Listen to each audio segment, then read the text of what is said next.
صلی اللہ تعالی علیہ وعلى آلہ واصحابہ وبارک وسلم تسلیما کثیرا کثیرا اما بعد فاعوذ باللہ من الشیطان الرجیم بسم اللہ الرحمن الرحیم یا داود انا جعلناک خلیفة فی الارض فاحکم بین الناس بالحق ولا تتبع الهوى فیضلک عن سبیل اللہ ان الذين يضلون عن سبيل الله لهم عذاب شديد بما نسوا يوم الحساب. قرآن مجید کی ایک آیت میں نے پڑھی ہے.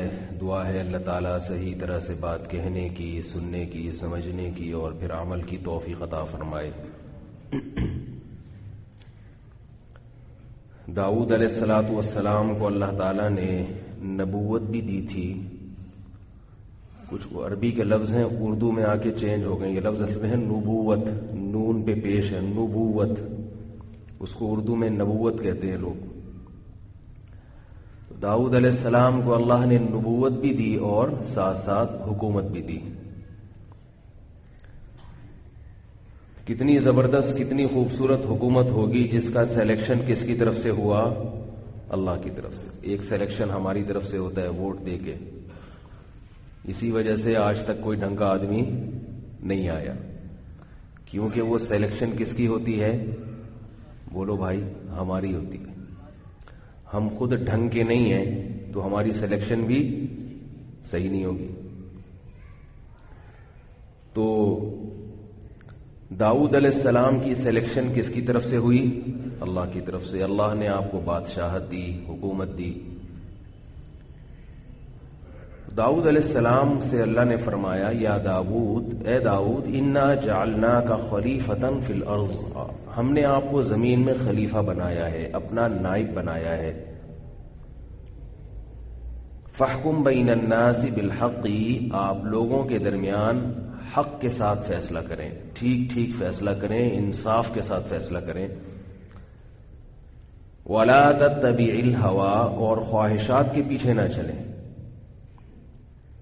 کیونکہ اگر آپ خواہشات کے پیچھے چلے فَيُضِلَّكَ عَن سَبِيلِ اللَّهِ، تو یہ خواہشات آپ کو اللہ کے راستے سے ہٹا دیں گی.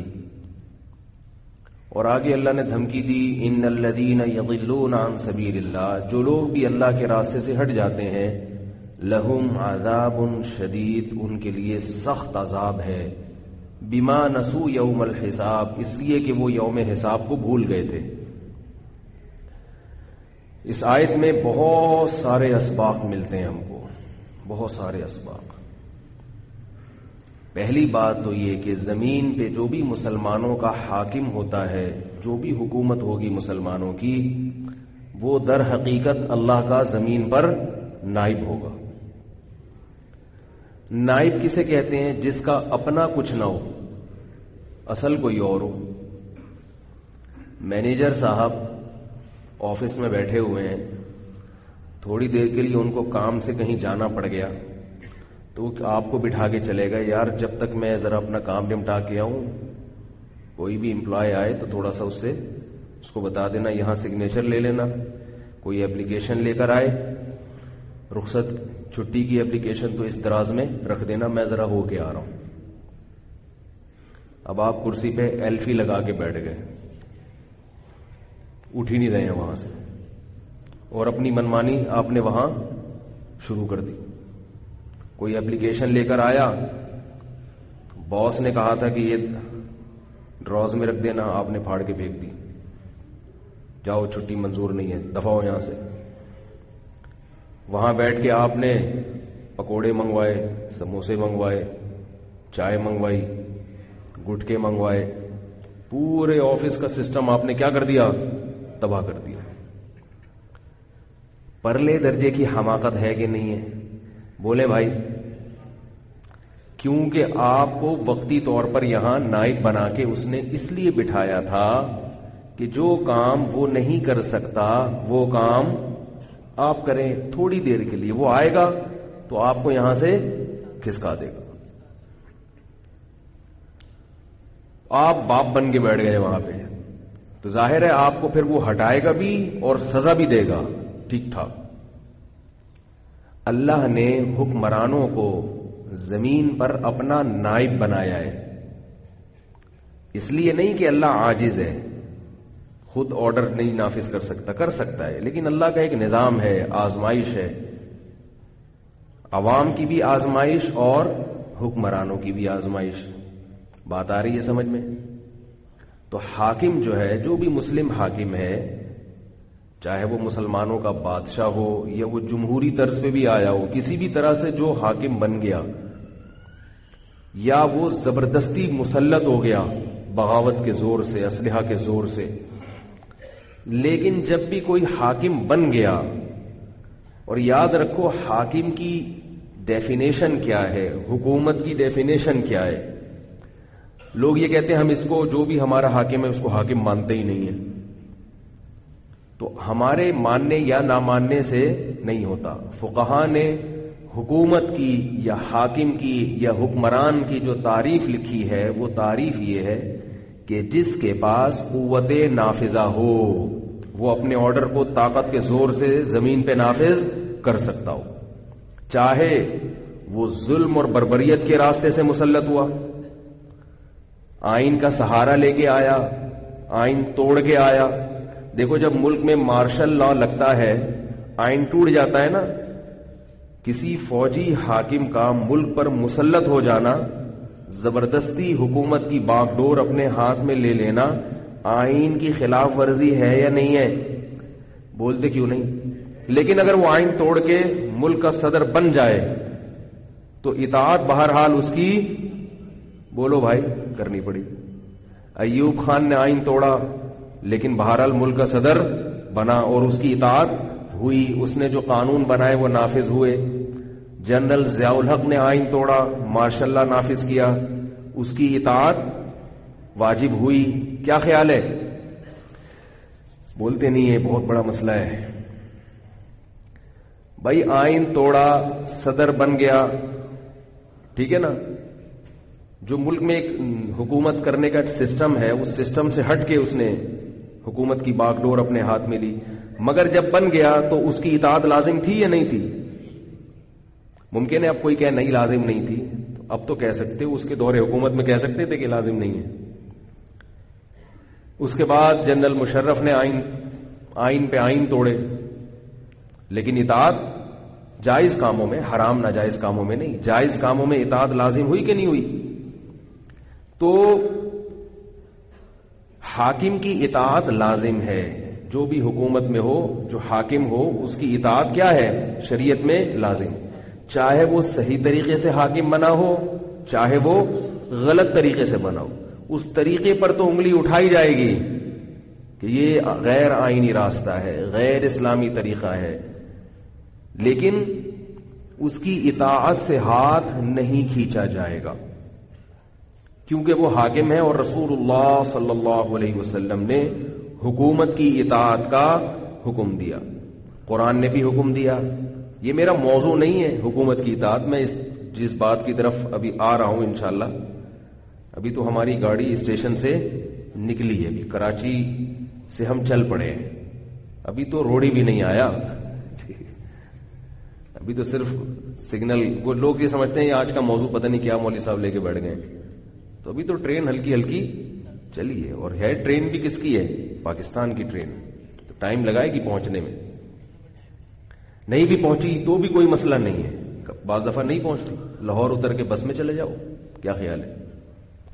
تو میں ایک دفعہ ایسی ٹرین سے آ رہا تھا تو اتنی مصیبت ہوئی کہ میں اترا وہاں روڑی پہ، اسٹیشن پہ اترا. میں نے کہا ہم بس سے جا رہے ہیں، ہم ٹرین سے جا ہی نہیں رہے.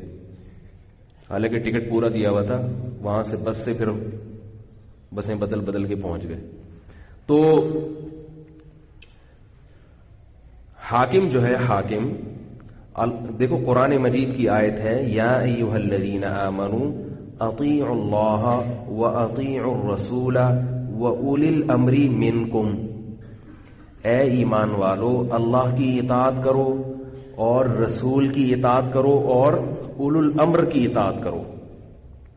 اولو الامر سے دو طبقے مراد ہیں، ایک حکمران اور ایک علماء.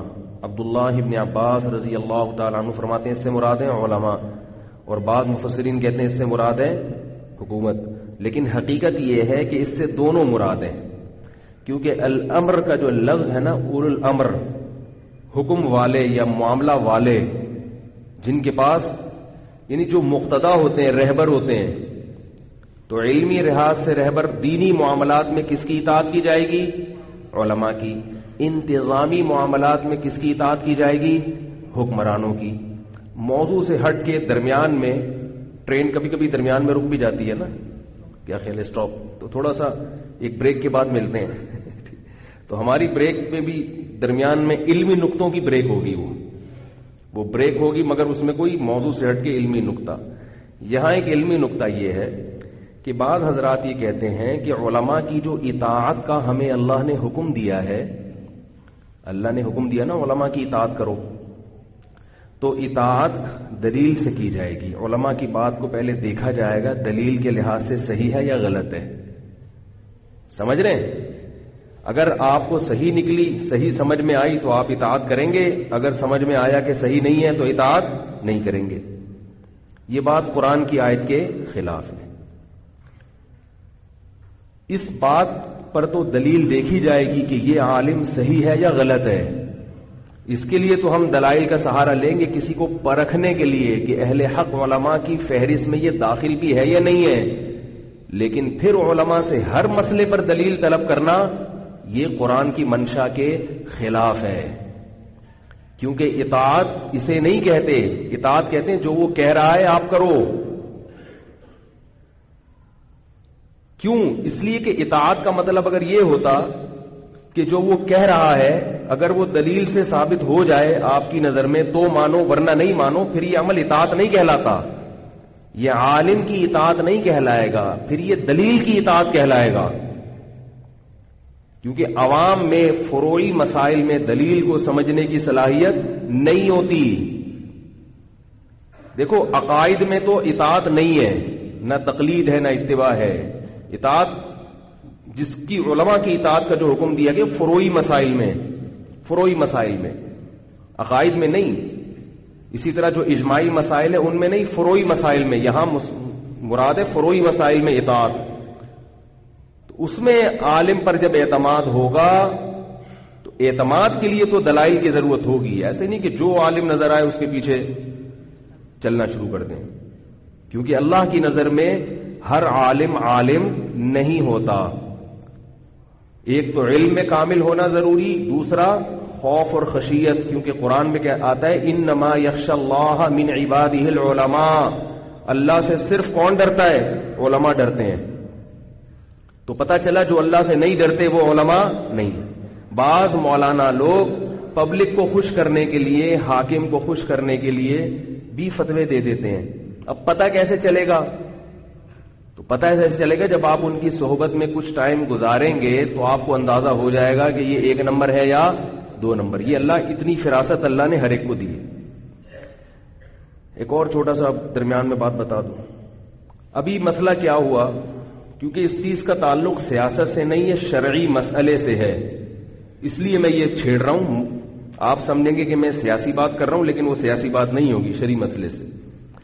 آپ نے سنا ہوگا کہ عمران خان اور جمائمہ بھابی واپس آ رہی ہیں، سنا ہوگا آپ نے۔ اس پہ میڈیا نے ایک فضول سی بحث اٹھائی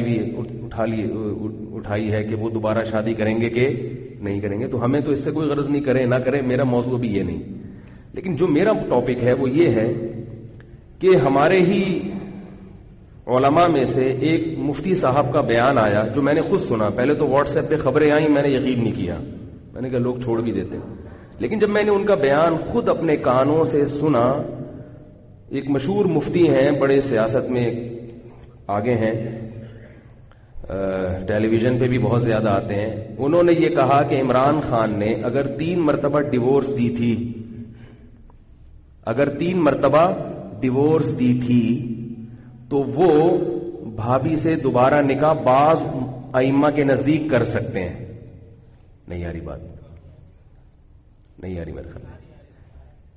یہ فتویٰ اگر دیا ہوتا نا کسی عام انجینئر نے دیا ہوتا تو میں اس کو لفٹ نہیں کراتا، یہ فتویٰ اگر جناب پروفیسر غامدی صاحب کا ہوتا تو ہم اس کو لفٹ تو بولتے رہو، تو ان کا کام ہے بیٹھ کے مارکیٹ میں فتوے لاتے رہو، اور کوئی علمی شخصیت بھی نہیں ہے جن پر لوگ اعتماد کریں. لیکن یہ شخص یہ فتویٰ جس شخصیت نے دیا ان کو لوگ بہت بڑا مفتی سمجھتے ہیں. اس لیے مجھے خیال ہوا کہ اس کے بارے میں بات کرنا ضروری ہے، کیونکہ یہ حلال و حرام سے اس کا تعلق ہے. تو یاد رکھو 3 طلاق کو ایک کہنا کسی امام کسی فقیہ کا مذہب نہیں ہے، کسی امام کا مذہب نہیں ہے. انہوں نے لکھا امام ابن تیمیہ کا مذہب ہے، تو امام ابن تیمیہ 7ویں صدی ہجری کے عالم ہیں. 7ویں صدی ہجری 700 سال تک اسلام کے لاوارث تھا. ائمہ کرام تو تابعین تبع تابعین کے دور میں گزرے جو مجتہدین ہیں.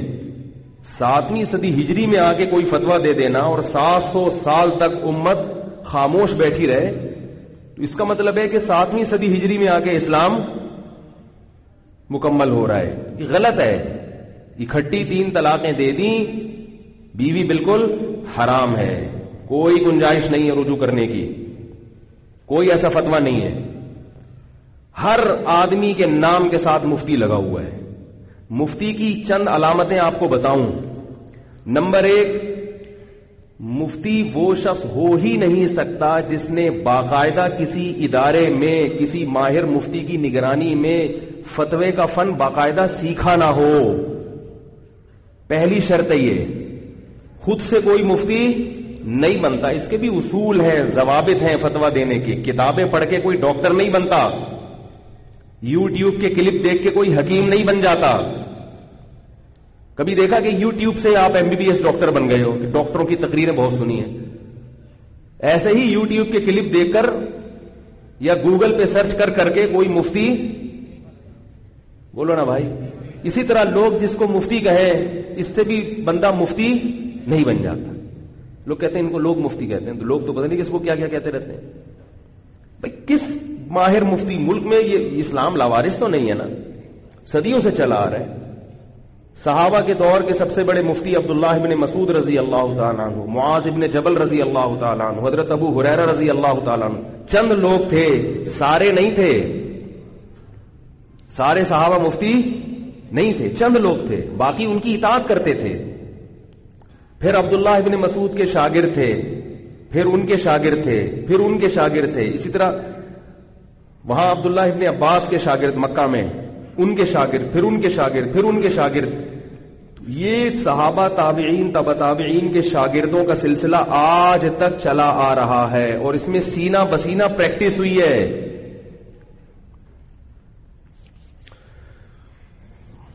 آ رہا ہے نا الحمدللہ. تو ہاں بول دیا کریں.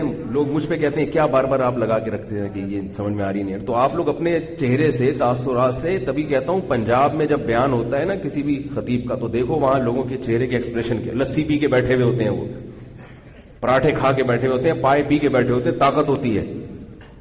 کراچی میں صحت نہیں ہے، صحت نہیں ہے، اس لیے ایسے مرجائے بیٹھے ہوتے ہیں.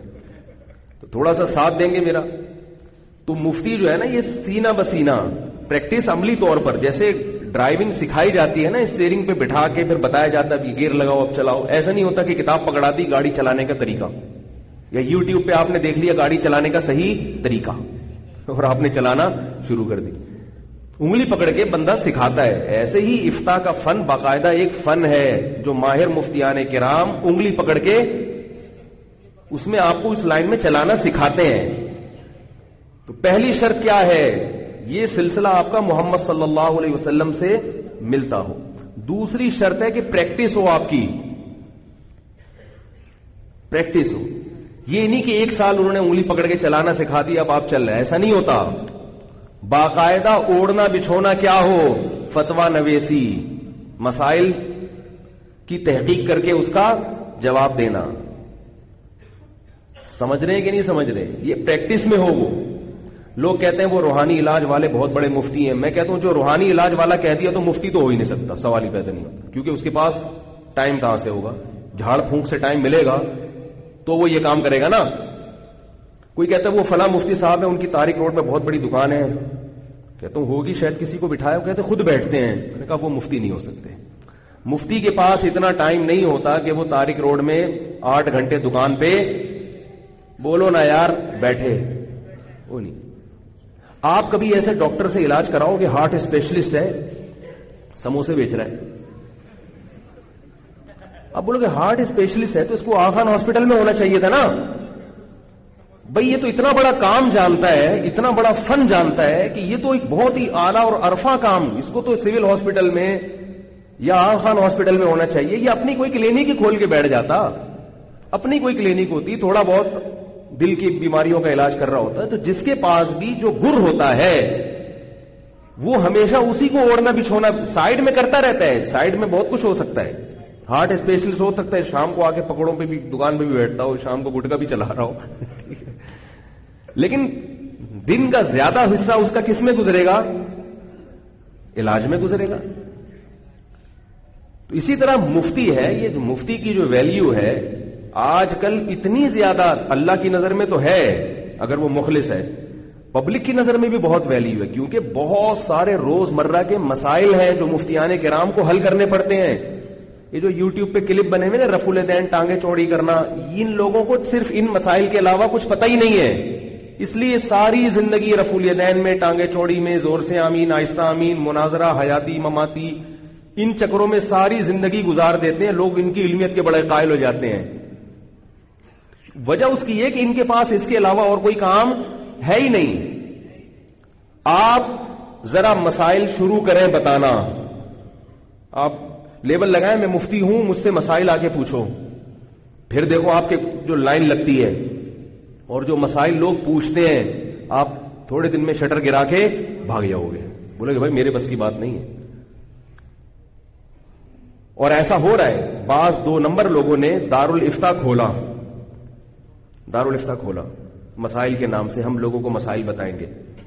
جب لوگوں نے مسائل پوچھنا شروع کیے تو وہ کبھی بنوری ٹاؤن سے جا کے فتویٰ لکھوا کے لا رہے ہیں, کبھی جامعۃ الرشید سے اسٹیمپ اپنی لگائی اور مستفتی کو فتویٰ بولو بھائی دے دی.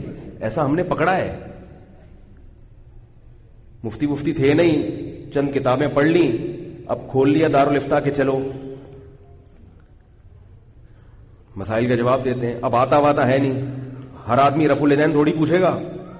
ایک آدمی آیا پوچھا بھی 1995 میں ابا کا انتقال ہوا ہے, 1995 میں ابا کا انتقال ہوا, اور ابا نے وارثین کی اس نے تعداد بیان کی, یہ وارث تھے. ایک وارث کے جو پیسے تھے وہ انویسٹمنٹ کہاں تھی, وہ جناب اس نے مزاربت میں لگائی ہوئی تھی یا بحریہ ٹاؤن میں لگایا ہوا تھا. کاروبار اس کا ابا کے ساتھ تھا, محنت ساری بڑے بھائی کی تھی. اب وہ جو پلاٹ خریدا تھا یہ ابا کا کہلائے گا یا بڑے بھائی کا کہلائے گا؟ دے دو قرآن حدیث کی روشنی میں جواب, دے دو جواب قرآن حدیث کی روشنی میں. بیٹھا رہے گا صرف یہ تو بڑے بڑے مسائل ہیں, وراثت اور بہت مسائل ہیں اس میں. یہ تو بڑے بڑے مسائل ہیں, چھوٹے چھوٹے مسائل, طہارت کے مسائل کا جواب نہیں دے سکتے, پاکی ناپاکی کے مسائل کا جواب نہیں دے سکتے بس. اور جو دیتے بھی ہیں تو پھینک رہے ہوتے ہیں, اسی وقت بیٹھا سوچا پھینک دی. ہمارے ایک استاذ نے ایسے کسی مجتہد سے پوچھا جو مجتہد بنے ہوئے تھے کہ اگر نماز میں آپ سے رکوع چھوٹ جائے غلطی سے تو کیا کرنا پڑے گا؟ 4 بیٹھے ہوئے تھے مجتہد جن کا یہ دعوت ہم کسی کی اتباع نہیں کرتے, ہم قرآن حدیث سے جو سمجھ میں آئے گا ہم اس کا خود فیصلہ کریں گے. تو ہمارے استاد سے انہوں نے 4 بندے بیٹھے ہوئے تھے, ان سے پوچھا کہ رکوع اگر چھوٹ جائے نماز میں, بھولے سے چھوٹ گیا تو کیا کرنا پڑے گا؟ اب وہ پھینکنا شروع کیا انہوں نے. اگر وہ کہیں ہوتے نا تو کہیں سے فتویٰ چوری کر کے, یا تو ابن تیمیہ کی کتاب رحمۃ اللہ علیہ سے ابن تیمیہ رحمۃ اللہ سے چوری کرتے, یا سعودی عرب سے, یا کہ یہیں کی کسی مدرسے سے. تو انہوں نے کیا کیا, بیٹھ کے ایک نے کہا کہ نماز ہوگی نہیں, ایک نے کہا کہ سجدہ صاحب سے ہو جائے گی, باقی 2 پریشان. تو وہ 2 نے بھی ملی جلی رائے دے دی. ہمارے استاذ نے پوچھا کہ اچھا کیا دلیل ہے؟ اگر رکوع چھوٹ جائے تو نماز نہیں ہوگی, اس کی کیا دلیل ہے؟ کوئی دلیل نہیں. ایک نے کہا کہ سجدہ صاحب سے ہوگی. استاذ نے پوچھا اس کی کیا دلیل ہے؟ انہوں نے کہا نبی صلی اللہ علیہ وسلم سے نماز میں غلطی ہوئی تھی تو آپ نے کیا کیا تھا؟ سجدہ صاحب. تو انہوں نے فرمایا نبی صلی اللہ علیہ وسلم سے اتنی بڑی نوعیت کی غلطی تو نہیں ہوئی تھی. ایک رکعت آپ نے زیادہ پڑھی یا ایک رکعت آپ صلی اللہ علیہ وسلم نہیں ایک رکعت آپ نے کم پڑھی, سلام پھیر لیا تھا, یہ آپ سے خطا ہوئی تھی, تو آپ نے پھر اس رکعت کو مکمل کیا. تو ارکان تو سارے پورے کیے مگر تاخیر ہوئی, تو اس تاخیر کی بیس پہ آپ نے سجدہ سہو کیا ہے. ایک رکن ہی پورا رکوع کا غائب کر دیا, اس میں بھی کیا سجدہ سہو سے ہو جائے گی؟ تو ایسی الٹی الٹی باتیں ادھر ادھر کی بس. تو ایک یہ جو سجدہ سہو کے چھوٹے چھوٹے مسائل ہیں نا, اس کا بھی جواب نہیں دے سکتے. تو کیا بات کر رہا تھا میں؟ ہاں, تو میں یہ کر رہا تھا کہ مفتی کا دوسری علامت کیا ہے کہ باقاعدہ طویل عرصے ہمارے حضرت مفتی رشید احمد صاحب فرماتے تھے کم سے کم 10 سال کا تجربہ ہو, کم سے کم. اور پھر تیسری شرط یہ ہے کہ مزاج بھی ہو, دماغ میں وہ ذہانت اور باریکی ہو کہ آپ بال کی کھال اتارنا جانتے ہو. جیسے وکیل ہوتا ہے نا, وکیل وہ کتنی باریک بینی میں جا کے وہ فیصلہ کرتا ہے کہ بھئی جج کا کام کتنا سخت ہوتا ہے. اس کو یہ فیصلہ کرنا ہے کہ ان میں صحیح کون ہے غلط کون ہے. تو بدھو آدمی جج بن سکتا ہے, بے وقوف آدمی پاکستان میں پتہ نہیں سکتا ہو نہیں سکتا, لیکن بہرحال دنیا میں ایسا کہیں بھی نہیں ہوتا, بے وقوف آدمی جج نہیں بن سکتا. وہ جون پور کا قاضی تو بن گیا تھا, وہ والا نہیں. تو ذہانت بھی ہونی چاہیے کہ آپ کتنی بات کو سمجھنے کی یا جو ہے نا وہ دلائل میں فرق کرنے کی کتنی صلاحیت رکھتے ہیں. تو آج جو بندہ اٹھتا ہے بس کہیں سے تھوڑا سا تخصص کر لیا, مفتی لگا دیا اور پوری دنیا میں مشہور ہو گیا. تو ایسا ہی ایک فتویٰ مارکیٹ میں آیا ہے ہمارے ہی کسی مفتی صاحب کی طرف سے کہ عمران خان رجوع کر سکتا ہے اگر 3 طلاقیں اکٹھی دی ہیں تو بعض ائمہ کی نظر میں گنجائش ہے. یاد رکھو کسی امام کی نظر میں گنجائش نہیں ہے. 3 طلاقیں دے دیں بالاجماع, بیوی ہمیشہ کے لیے حرام ہو گئی بالاجماع, اس پر اجماع ہے.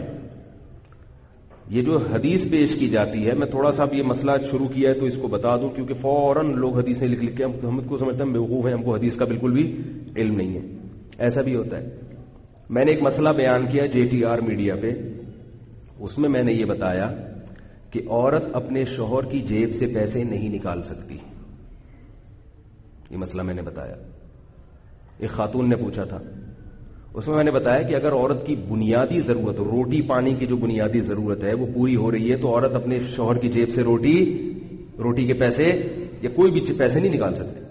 اس پہ کسی نے فوراً حدیثیں لکھ کے بھیج دی اور طنز بھی کرتے ہیں کہ ہم قرآن حدیث کو مانتے ہیں, مفتیوں کے فتووں کو نہیں مانتے. آپ بدگمانی کیوں کر رہے ہیں امت سے؟ یہ فرض کیوں کر رہے ہیں کہ لازمی مفتی کا فتویٰ قرآن و حدیث کے خلاف ہی ہوگا؟ یہ بدگمانی نہیں ہے کیا؟ اچھا گمان بھی تو رکھا جا سکتا ہے. وہی ہو سکتا ہے مفتی صاحب کو یہ حدیث معلوم ہو مگر وہ ہم سے زیادہ اچھا مطلب سمجھتے ہوں اس حدیث کا. لیکن اگر آپ مفتی صاحب کے بارے میں فرض کر لیں گے کہ وہ ہم سے زیادہ سمجھتے ہیں تو آپ چھوٹے بن جائیں گے اور مولوی صاحب بڑے بن جائیں گے. یہ چیز برداشت ڈاکٹر کے سامنے برداشت ہوتی ہے کہ ڈاکٹر جو کہہ رہا ہے وہ ہم سے زیادہ پڑھا لکھا ہے. ڈاکٹر پر تو اتنا اعتماد ہے کہ وہ بے ہوشی کے انجیکشن لگا دے, آپ لگوا لیتے ہیں. حالانکہ بے ہوش ہونے کے بعد پہلے زمانے میں تو بے ہوش کر کے لوگ جیب سے پیسے نکالتے تھے. اب اس کا بھی خطرہ ہے ڈاکٹر پورا گردہ ہی غائب نہ کر دے. کیا خیال ہے؟ اس کتنا بڑا خطرہ ہے کہ پورا آپ کا ایک گردہ شارٹ. اور ایسے واقعات ہوئے ہیں. ایک صاحب کا آپریشن ہوا اور سب فٹ فاٹ جو ہے نا گھوم رہے پھر رہے مزے سے زندگی گزر رہی ہے. بعد میں ایکس رے کیا تو پتا چلا ایک گردہ ہی نہیں ہے, ڈاکٹر بھی غائب, گردہ ہی پورا شارٹ. بھائی اب پتہ نہیں کون سی مارکیٹ میں بکا ہوگا, کس کے لگا ہوگا, نکال بھی نہیں سکتے, کیس بھی نہیں کر سکتے کہ یہ پورے جو ہیں سر کے بال سے لے کے یہ غفار بھائی ہیں لیکن ان کا گردہ وسیم بھائی کا ہے. ایسا کیس کوئی دیکھا آپ نے؟ تو اب کیا مسئلہ ہے؟ تو ڈاکٹر کو تو بڑا مان لیں گے بھائی یہ زیادہ پڑھا لکھا ہے, لیکن علماء کو بڑا نہیں مانتے. اور میں بات کر رہا ہوں علماء حق کی, تو وہ 2 اور 2 4 کی طرف پتہ چل جاتا ہے تھوڑے دنوں میں کون حق ہے کون باطل ہے. تو انہوں نے فوراً حدیث لکھ کے بھیجی کہ حضرت ہندہ رضی اللہ تعالی عنہا نے رسول اللہ صلی اللہ علیہ وسلم سے ابو سفیان رضی اللہ عنہ کے بارے میں پوچھا کہ یا رسول اللہ کیا میں ان کے بغیر بتائے گھر سے کچھ پیسے لے سکتی ہوں؟ ابو سفیان کو بتائے بغیر. آپ نے فرمایا خذ ما یکفیکی ولی اولادک یا ولی ولدک او کما قال صلی اللہ علیہ وسلم، فرمایا اتنا لے لو جو تمہیں اور تمہارے بچوں کے لیے کافی ہو جائے. تو انہوں نے کہا دیکھو نبی صلی اللہ علیہ وسلم نے بیوی کو اجازت دی ہے کہ ضرورت کے وقت وہ شوہر کی جیب سے پیسے نکال سکتی. مجھے یہ حدیث معلوم تھی، میں نے اس لیے یہ حدیث بیان نہیں کی کہ خواتین اس کا غلط مطلب لیں گی، کیونکہ آج یہ بہت زیادہ شکایتیں آ رہی ہیں کہ عورت اپنے شوہر کے مال میں کی حفاظت نہیں کرتی. حدیث میں عورت کو کہ بہت بڑا حق یہ بتایا گیا عورت پر کہ وہ اپنے شوہر کے مال کی محافظ ہو، شوہر کے مال کو بازاروں میں اڑائے نہیں. تو آپ اپنے معاشرے کو دیکھ کر گائیڈ کرو گے نا. ایک معاشرے میں عورت اپنے شوہر کے مال کو 100 میں کوئی ایک خاتون ہوتی ہے جو اپنے شوہر کے مال کی محافظ ہوتی ہے، جو یہ کہتی ہے کہ آپ نے شاپنگ کے لیے پیسے دیے تھے تو ہوا یہ کہ وہ جتنے پیسے دیے تھے نا اس میں سے آدھے بچ گئے ہیں، اور دیے تو آپ نے پورے تھے، میں خرید سکتی تھی لیکن میں نے کہا آپ کا نقصان ہوگا، آپ اتنی محنت سے خون پسینہ بہا کے کما رہے ہیں تو کوئی بات نہیں، میں تھوڑی سی قناعت کر لیتی ہوں. کیا خیال ہے؟ گوشت میں نے کہا تھوڑا کم لے لو، سبزی زیادہ لے لو، یہ آپ کے پیسے ہیں. ایسی نیک عورتیں بھی ہیں لیکن مارکیٹ سے شارٹ. وہ جب بھی آپ پیسے دیں گے تو وہ تھوڑے سے کم ہی پڑ رہے ہوتے ہیں، ٹھیک ہے نا، وہ تھوڑے سے کم ہی پڑ رہے ہوتے ہیں. جس معاشرے میں، اور صرف خواتین کی بات نہیں، مرد بھی ایسا ہی کرتا ہے. آپ اگر کسی سے ادھار لے لیں تو آپ بھی جتنی آپ کی ضرورت نہیں ہے اس سے زیادہ آپ خرچ کریں گے. تو معاشرے میں یہ حال ہو تو پھر ان کو یہ بتانا، یہ والی حدیث سنانا کہ پتلون سے پیسے نکال سکتے ہیں، اس کا غلط مطلب لیا جائے گا. یہ حدیث مجھے معلوم بھی تھی اور اس وقت ذہن میں مستحضر بھی تھی، اس لیے میں نے مسئلہ تو پورا بتایا کہ شدید ضرورت ہو اور کھانے پینے کی بھی لالے پڑ رہے ہوں تو پھر ظاہر ہے جب کھانا پینا تو ضروری ہے نا، لے سکتی ہے. لیکن آج کل ایسا کم ہوتا ہے کہ شوہر کھانے کے پیسے بھی نہ دیتا ہو. آج کل تو گیس بجلی کے بل اور اسکول کی فیسیں، گیس بجلی کا بل بھی چلو سمجھ میں آتا ہے، وہ اس کے بھی پیسے لے سکتی ہے، لیکن اسکول کی فیسوں کے پیسے شوہر سے زبردستی نہیں لے سکتی. بچوں کا خرچہ باپ پر واجب ہے، اس میں عورت زبردستی نہیں کر سکتی. نہیں آ رہی میرا غلبہ؟ کھلانے پر تو زبردستی کر سکتی ہے، اور میرا خیال ہے بہت شاید ہی کوئی ایسا ہو جو بچوں کو کھلاتا بھی نہ ہو. تو معاشرے کو دیکھ کر جواب دیا جاتا ہے، اس کا غلط فائدہ اٹھایا جا رہا ہے. آپ کے پاس ایک حدیث آ گئی، آپ نے بیان کر دیا. لوگ کہتے ہیں نہیں نبی کی حدیث ہے وہ تو ہر ایک کے سامنے بیان ہونی چاہیے، تو یہ خود حدیث کے خلاف ہے. یہ عمل خود حدیث کے اور صحابہ کی سیرت کے خلاف ہے. حضرت ابو ہریرہ رضی اللہ تعالی عنہ جا رہے ہیں، صحیح بخاری کی حدیث، حضرت عمر ملے. حضرت ابو ہریرہ سے پوچھا کہاں جا رہے ہو؟ فرمایا میں نے نبی صلی اللہ علیہ وسلم سے سنا کہ من قال لا الہ الا اللہ دخل الجنہ، جس نے لا الہ الا اللہ کہہ دیا جنت میں داخل ہوگا. میں یہ لوگوں کو حدیث سنانے جا رہا ہوں. حضرت عمر نے دھکا دیا.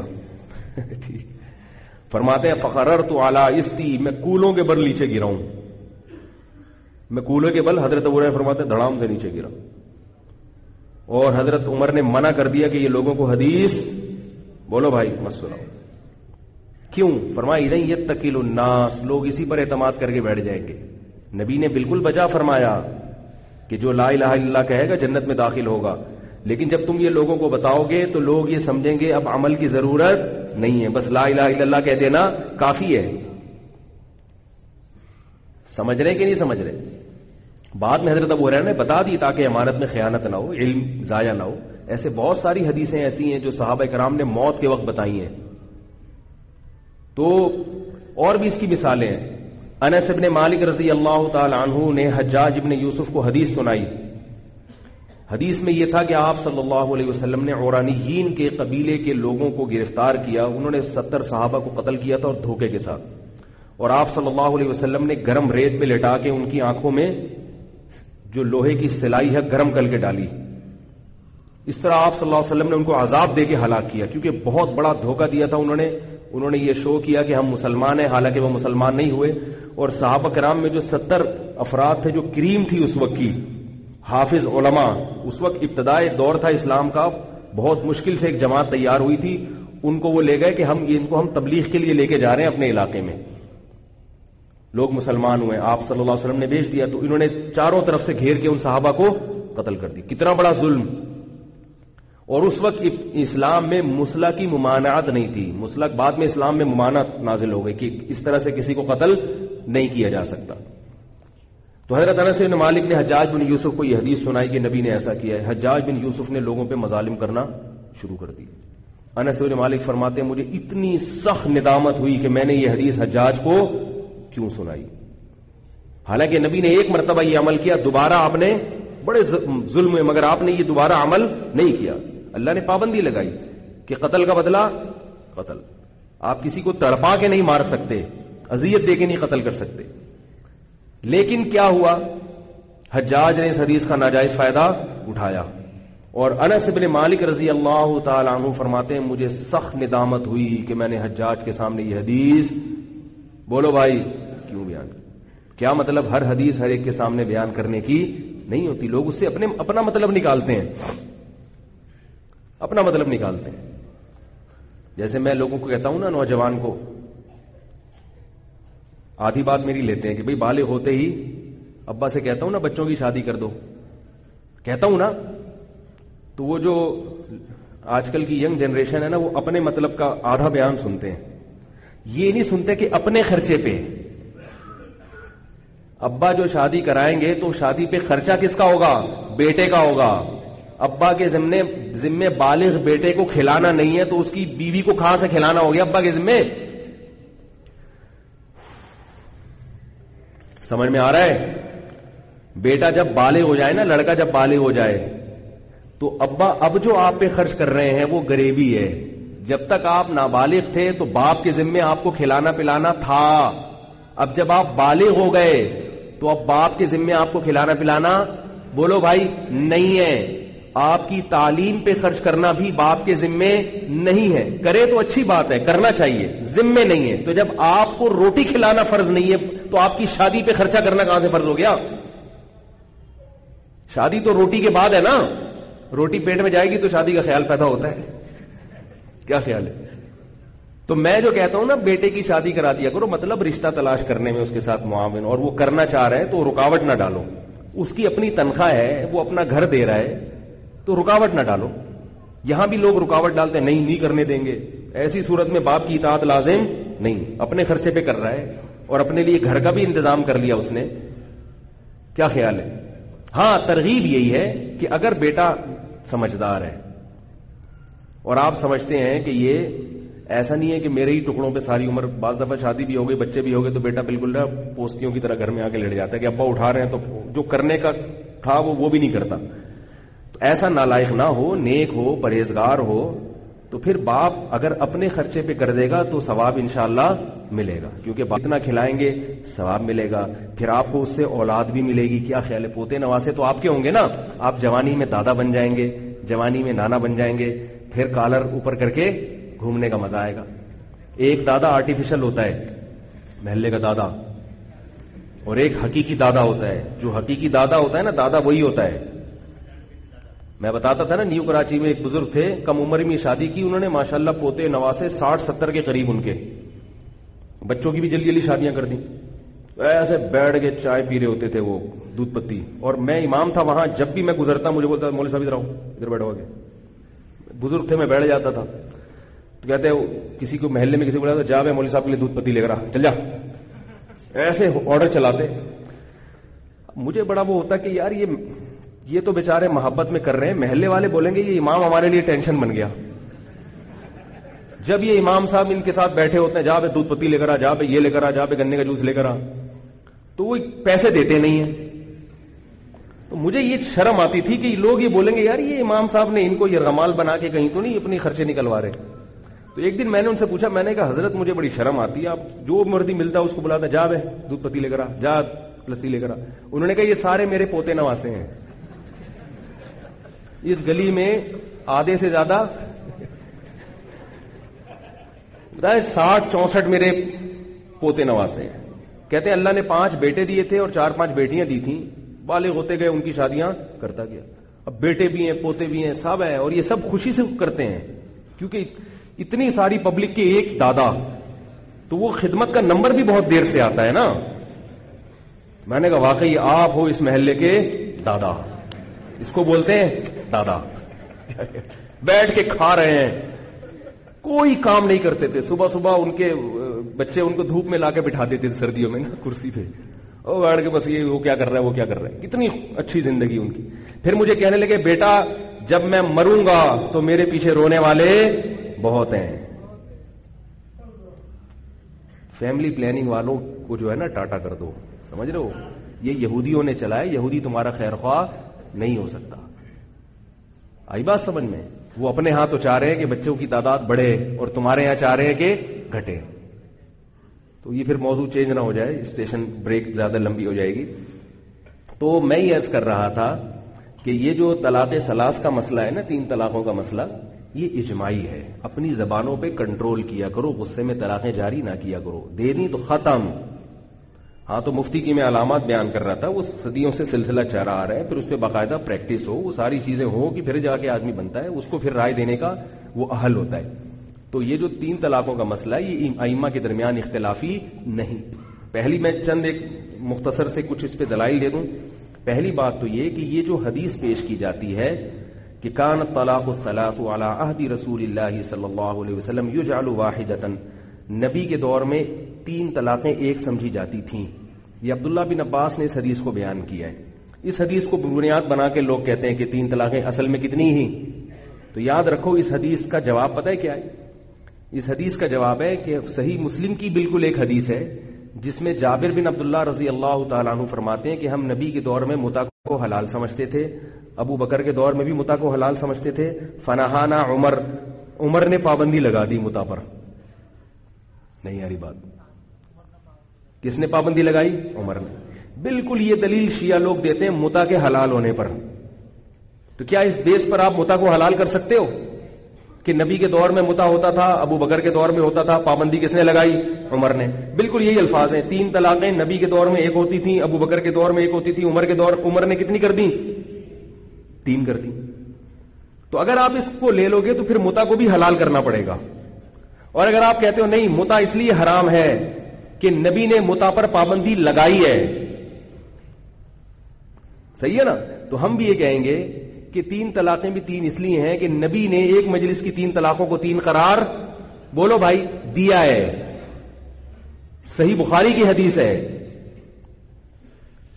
اور قرآن نے 3 طلاقوں کو 3 قرار دیا ہے. اور یہ فرق نبی کے دور میں تھا ہی نہیں، ایک مجلس یا ایک سے زیادہ مجلسوں کا فرق ہی نہیں تھا. علل اطلاق قرآن نے کہا ہے الطلاق مرتان، طلاقیں 2 مرتبہ ہیں. فَإِن طَلَّقَهَا فَلَا تَحِلُّ لَهُ مِن بَعْدُ، اگر مرد نے تیسری دے دی تو بیوی اس کے لیے حلال نہیں ہے. قرآن نے یہ نہیں کہا کہ فوراً دے دی یا بعد میں دے دی. صاف الفاظ ہیں. جو آدمی کہتا ہے کہ قرآن میں یہ لکھا ہوا ہے کہ اکٹھی 3 دے دی تو ایک ہے، خدا کی قسم قرآن پہ بہتان باندھ رہا ہے، جھوٹ بول رہا ہے. وہ نہیں ہے قرآن میں کہیں ایسا. بعض لوگ کہتے ہیں قرآن کا منشا یہ ہے کہ 3 طہروں میں 3 طلاق دی جائے. تو ہم مانتے ہیں قرآن چاہتا ہے کہ 3 طہروں میں 3 دی جائے، اکٹھی نہ دی جائے. لیکن قرآن کیوں چاہ رہا ہے کہ 3 طہروں میں 3 دی جائیں؟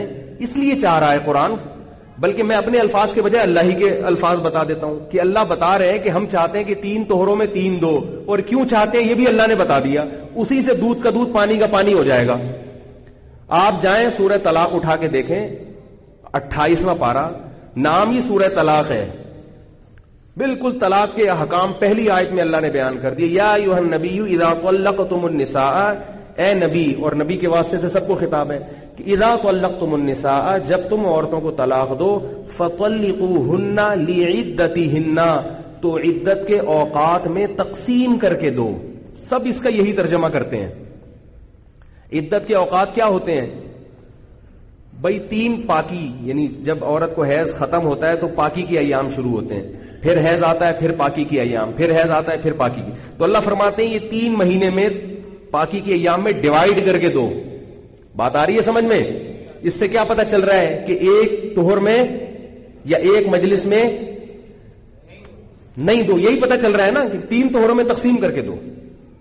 وَأَحْصُوا الْعِدَّةَ، اور فرمایا وہ گنتی بھی کاؤنٹ کرتے رہو، یعنی حساب رکھو اس کا.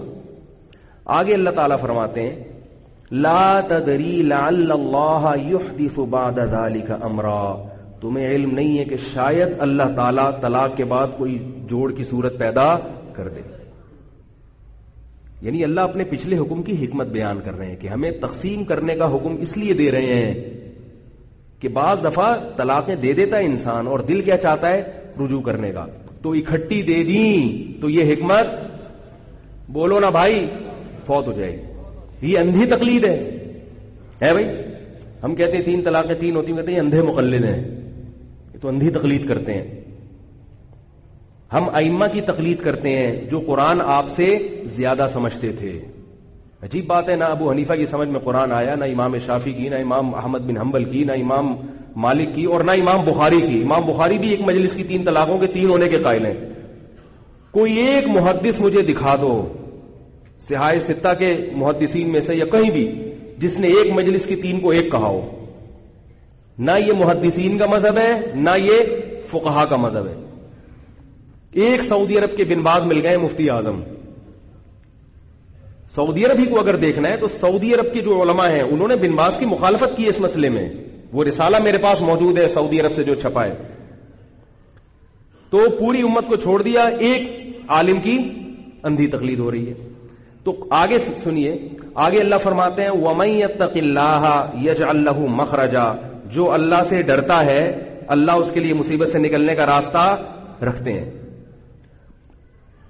اب طلاق کی آیت کے بعد یہ والی آیت آنا کہ جو اللہ سے ڈرتا ہے اللہ اس کے لیے مصیبت سے نکلنے کا راستہ رکھتے ہیں, اس سے صاف پتہ چل رہا ہے کہ جو اللہ سے نہیں ڈرتا یعنی اللہ کے بتائے ہوئے طریقے کے مطابق طلاق نہیں دیتا, اللہ اس کے لیے مصیبت سے نکلنے کا راستہ, بولو بھائی, نہیں رکھتے. اس آیت کا اس کے علاوہ کوئی مطلب بنتا ہی نہیں ہے. اور مزید آگے میں آپ سے ایک بات عرض کروں کہ یہ ویسے تو آپ دیکھیں گے تعصب کی عینک اتار کے تو اس آیت کا اس کے علاوہ کوئی مطلب ہی نہیں بنتا, لیکن عبداللہ ابن عباس رضی اللہ تعالیٰ عنہ نے بھی اس آیت کی یہی تفسیر بیان کی ہے جو بندہ آپ کے سامنے عرض کر رہا ہے.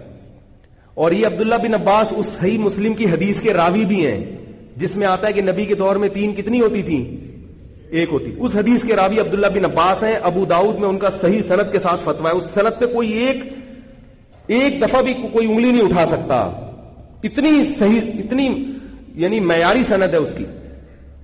عبداللہ ابن عباس رضی اللہ تعالی عنہ کے پاس ایک شخص آیا, اس نے عرض کیا کہ میرے چچا نے اپنی بیوی کو 100 طلاقیں دی ہیں. ظاہر ہے یہ 100 مہینے میں تو نہیں دی ہیں نا, اکٹھی 100 طلاقیں دی ہیں. تو کیا اس کے لیے مصیبت سے نکلنے کیا وہ رجوع کر سکتا ہے؟ تو عبداللہ بن عباس نے فرمایا ان عمک لم یتق اللہ, تمہارا چچا اللہ سے نہیں ڈرا. فلم یجعل لہ مخرجا, اللہ نے اس کے لیے مصیبت سے نکلنے کا راستہ نہیں رکھا. اور آپ نے یہ آیت بطور دلیل کے تلاوت کی, ومن یتق اللہ یجعل لہ, جو اللہ سے ڈرتا ہے اللہ اس کے لیے مصیبت سے نکلنے کا راستہ, بولتے کیوں نہیں رکھتے ہیں. نہیں آ رہی بات. یہ آیت بھی کوٹ کر رہے ہیں. عبداللہ بن عباس کے شاگرد اکرمہ ہیں, وہ بھی اس آیت کا یہی مطلب بیان کرتے ہیں. اس سے پتہ چلتا ہے قرآن میں اللہ نے یہ مسئلہ واضح طور پر بیان کیا ہے.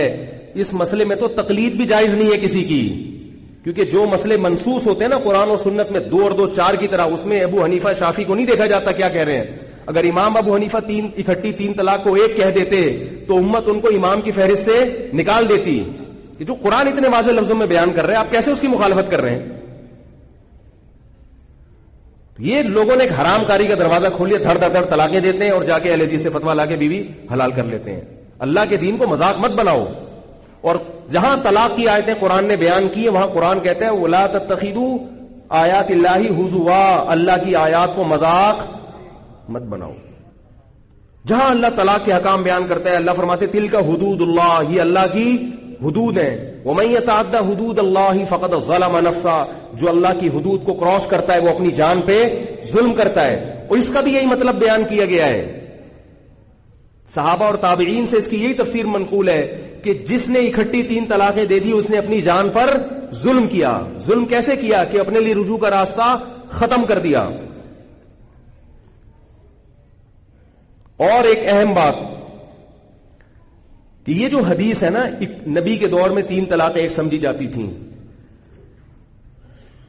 یہ اس میں 2 باتیں قابل غور ہیں. نمبر 1, اس میں یہ نہیں لکھا کہ اکٹھی 3 طلاقیں ایک سمجھی جاتی تھیں, یہ غلط ہے, یہ کہیں نہیں لکھا ہوا. بلکہ حدیث کے الفاظ ہے نبی کے دور میں 3 1. اس سے پتہ چلتا ہے کہ علل اطلاق 3 1 سمجھی جاتی تھی، چاہے ایک مجلس کی ہو یا 3 مہینے کی ہو. میں نے خود ٹیلی ویژن پہ دیکھا ہے بعض علماء کو جو 3 کو 1 کہتے ہیں اس حدیث کا غلط ترجمہ کر رہے ہیں، اور جو ان کے سامنے بندہ بٹھایا ہوا ہوتا ہے مولوی دوسرے مسلک کا، وہ بیچارہ ایسا لگتا ہے کہ کہیں سے ادھار لیا ہے انہوں نے چپ بیٹھنے کے لیے، اس کو کچھ پتہ نہیں ہوتا، فارغ ہوتا ہے وہ. 3 طلاق کے موضوع پر ڈیبیٹ ہو رہی ہے، یوٹیوب پہ مجھے واٹس ایپ پہ میرے پاس کلپ آیا، میں نے وہ دیکھا. تو اس میں وہ ایک مولوی صاحب ہیں، وہ تقریر کر رہے ہیں کہ نبی کے دور میں اکٹھی 3 طلاقیں ایک سمجھی جاتی تھیں، اور وہ بیچارے دوسرے جو بیٹھے ہوئے ہیں وہ کہہ رہے ہیں نہیں دیکھیں اصل میں تو یوں ہے. اب یہ کہاں لکھا ہوا ہے کہ اکٹھی 3 طلاقیں ایک سمجھی جاتی؟ میں اگر ہوتا تو میں ان سے اتنا کہتا کہ یہ لفظ مجھے دکھا دو کہ اکٹھی 3 طلاقیں نبی کے دور میں، یہ کہاں لکھا ہوا ہے؟ اس میں علل اطلاق چاہے اکٹھی ہو چاہے، اور حقیقت ہے اس حدیث کا صحیح جواب ہے موطا امام مالک کی حدیث، موطا امام مالک میں ہے. اور کمال کی بات ہے حضرت عائشہ رضی اللہ تعالی عنہ سے مروی ہے، اور عبداللہ بن عباس رضی اللہ تعالی عنہ سے بھی اس کی تفسیر منقول ہے.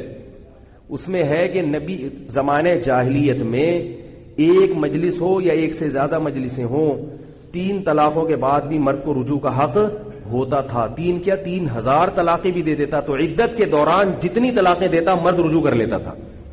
اب ہوتا کیا، مرد نے طلاق دی، پھر طلاق دی، پھر طلاق دی، 3 مہینے ہو گئے، جیسے ہی عدت ختم ہونے والی ہوتی رجوع کر لیتا، پھر طلاق دیتا، پھر عدت ختم ہونے والی ہوتی رجوع کر لیتا. اس طرح عورت کیا ہو جاتی، لٹک جاتی، نہ ادھر کی نہ ادھر کی. تو یہ مطلب ہے کہ 3 کو 1 سمجھا جاتا تھا. کیا مطلب؟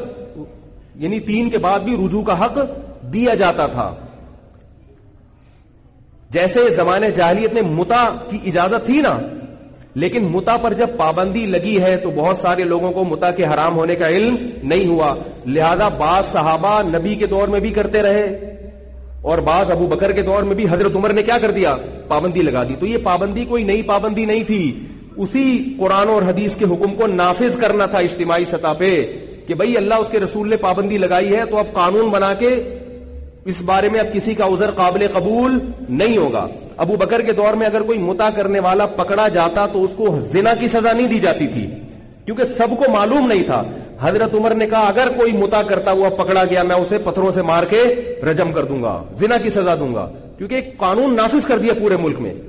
ایسے ہی نبی کے دور میں عین ممکن ہے کہ بہت سے لوگوں کو یہ علم نہ ہو کہ اللہ نے 3 طلاق کے بعد رجوع کا حق، بولو بھائی، ختم کر دیا ہے.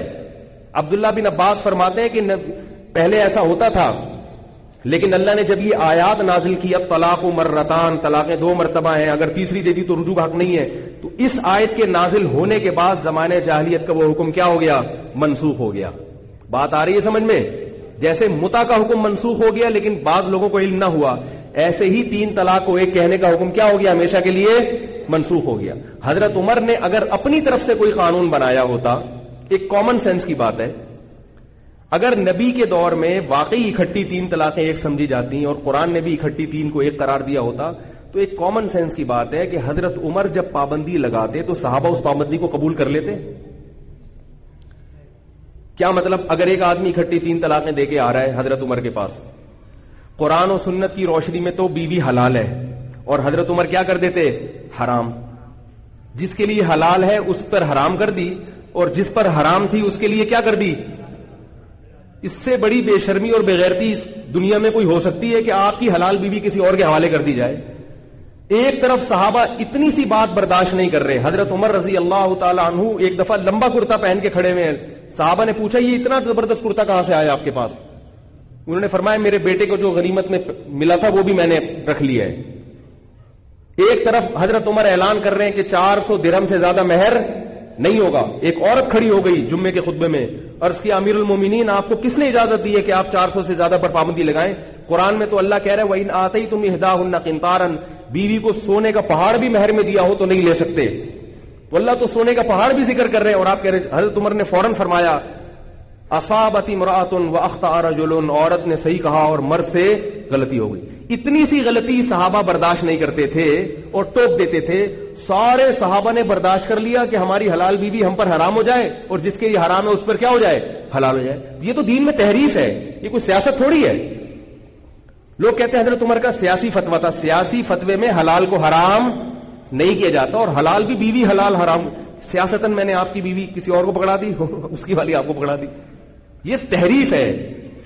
حضرت عمر پر بہت بڑا الزام ہے کہ انہوں نے سیاستاً یہ فتویٰ دیا تھا. حضرت عمر ایسا نہیں کر سکتے, اور اگر کرتے اللہ نہ کرے سارے صحابہ آپ کے خلاف کھڑے ہو جاتے, اور عبداللہ بن عباس کھڑے ہو جاتے جو صحیح مسلم کی حدیث کے راوی ہے. اور بعض لوگ یہ بھی کہتے ہیں کہ بعض صحابہ سے منقول ہے کہ اکٹھی 3 طلاقیں ایک ہیں. کوئی بھی یہ کہے نا کہ بعض صحابہ نے اکٹھی 3 کو ایک کہا ہے, اسے کہ مجھ سے 1 کروڑ روپے لے لو, کسی ضعیف سند سے بھی دکھا دو کہ کسی صحابی نے اکٹھی 3 کو کیا کہا ہے. بولو بھائی,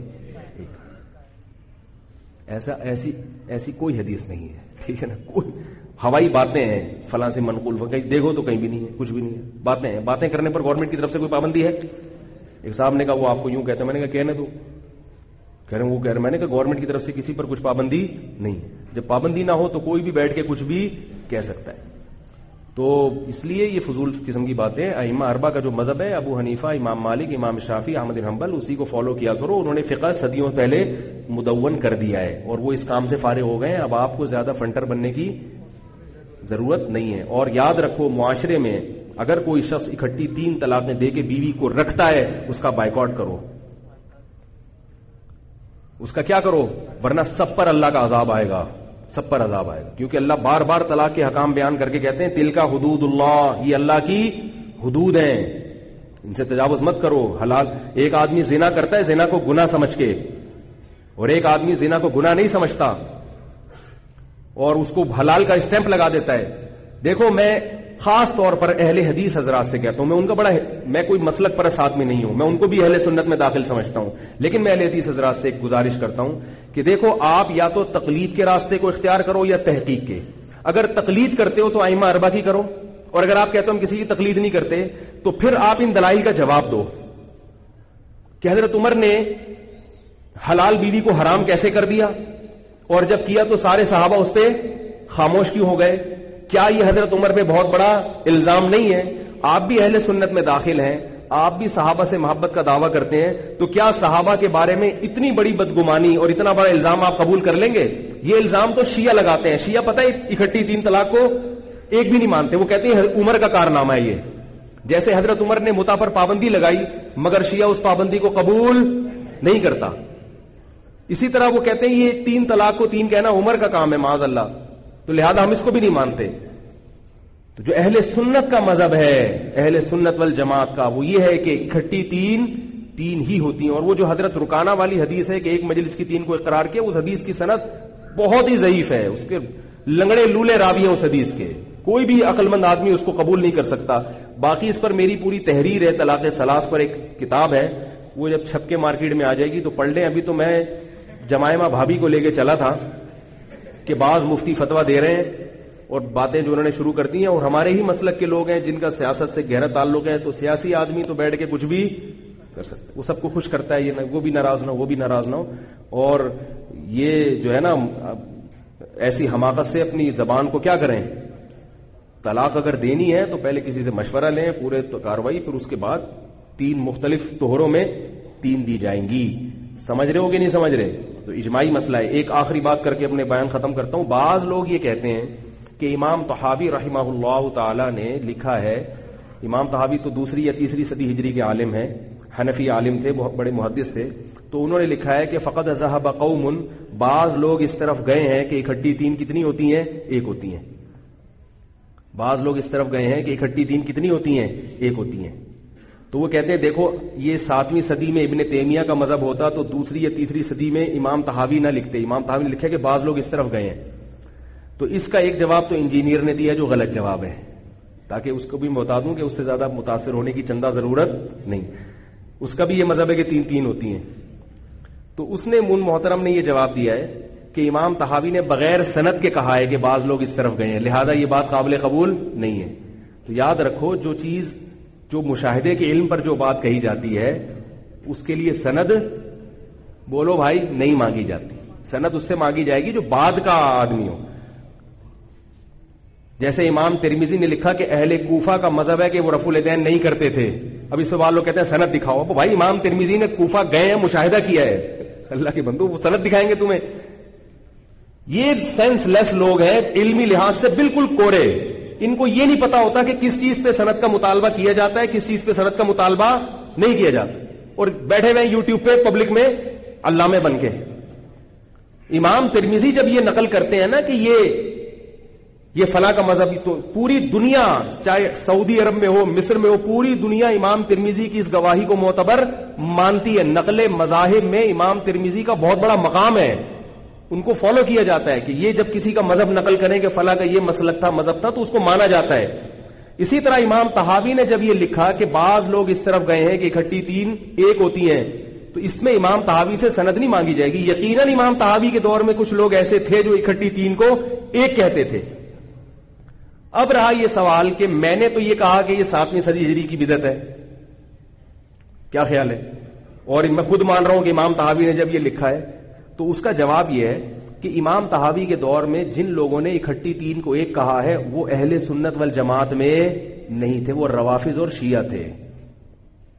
ان کو انہوں نے قوم سے تعبیر کیا ہے. اس کی سب سے بڑی دلیل یہ کہ امام طحاوی نے جہاں 3 طلاق کا مسئلہ بیان کیا, آخر میں انہوں نے بتایا کہ اس پر اجماع ہے کہ اکٹھی تین کتنی ہوتی ہیں؟ 3 ہوتی ہیں. تو اجماع ماننا اس کی علامت ہے کہ امام طحاوی اس مسئلے کو اختلافی مسئلہ نہیں سمجھتے. نہیں آ رہی بات؟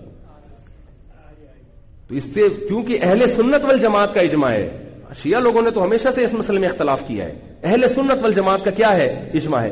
دوسری بات یہ کہ چلو فرض کر لو کہ امام طحاوی کے دور میں بھی ممکن ہے چند ایک لوگ ایسے ہوں جو اکٹھی تین کو ایک کہتے ہوں, فرض کر لیں اہل سنت میں بھی ہو, تو بھی جب صحابہ تابعین کا ایک بات پر اجماع ہو گیا تو بعد میں اس میں کسی کو اختلاف کرنے کی گنجائش نہیں ہے. امام طحاوی نے لکھا اپنے دور میں کہ کچھ لوگ اس کے قائل ہیں, لیکن آخر میں کیا لکھا کہ اس پر کیا ہے؟